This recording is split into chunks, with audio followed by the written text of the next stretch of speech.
The morning Marcus Webb drove out to look at the property, the sky was the color of old dishwater. Gray and low and still. He had written the address on a torn piece of receipt paper, and it sat now on the passenger seat of his truck, slightly crumpled, like it wasn't sure it wanted to be there. He almost turned around twice.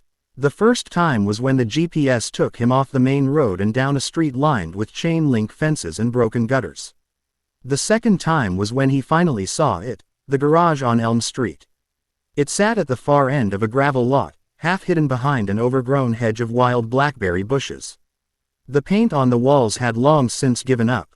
The sliding door was warped at the bottom, where years of rain had pushed the wood into a slow, downward curl. A rusted weather vane on the roof pointed nowhere in particular. Marcus sat in his truck for a long moment and just looked at it. He was 34 years old.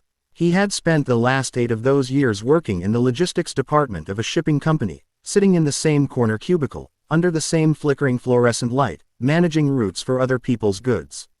It was steady work, respectable work, and it had quietly hollowed him out, the way water wears a stone, not all at once, but slowly, over time, until one day you notice the center is gone. He climbed out of the truck. The gravel crunched under his boots as he walked toward the garage. A sparrow shot out from somewhere in the bushes and disappeared into the gray sky. The air smelled faintly of damp earth and old motor oil, the kind of smell that settles into a place and decides to stay. The garage had been listed on a property liquidation site. The seller was a man named Richard Calloway, the CEO of a mid-sized furniture company that had recently restructured, which was a polite way of saying it had shed anything that wasn't profitable. The garage had been used briefly as overflow storage. Now it was just a liability, sitting on a lot the company no longer needed. The listing price was $1,000. Marcus had called Richard Calloway's office expecting to be redirected to a secretary or a legal department.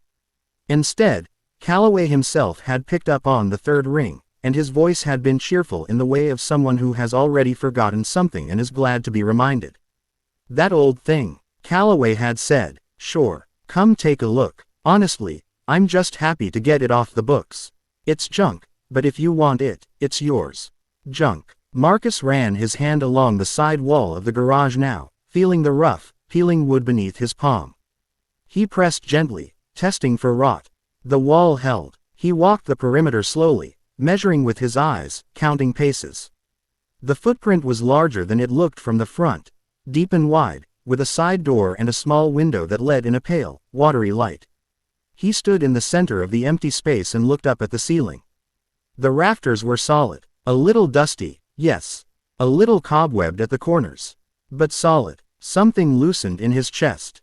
Just slightly, just enough. He bought it the following week. The first month, Marcus spent mostly cleaning.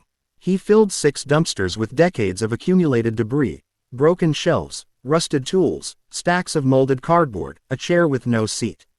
He repaired the sliding door. He patched a section of the roof where a branch had cracked 2 shingles in some forgotten storm. He repainted the exterior walls a deep, quiet green, the color of pine needles after rain. He did most of it on evenings and weekends, after his regular job.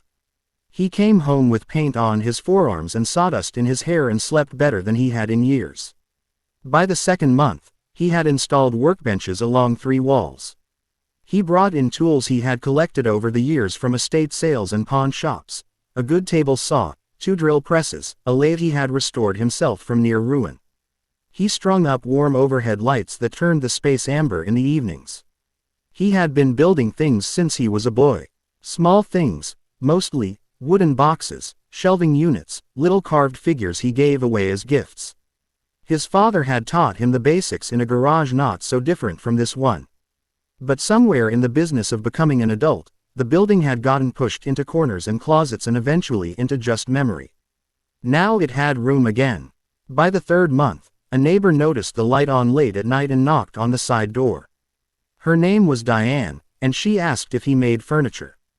Her dining table had a broken leg, she said, and she couldn't find anyone to fix it properly. Marcus looked at the table and fixed it in an afternoon. She told her sister. Her sister told a friend.